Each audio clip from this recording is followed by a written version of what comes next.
পার্থ চ্যাটার্জি যে টিম যে চাকরিটা দিয়েছিল সেটা নামটা এসছে।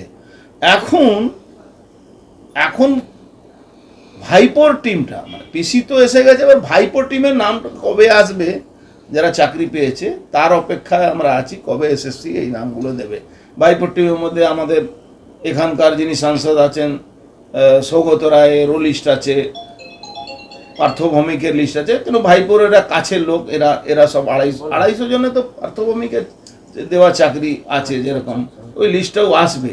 যারা পয়সা দিয়ে যারা চাকরি নিয়েছে, যারা পরীক্ষায় বসেনি তাদেরও চাকরি হয়েছে।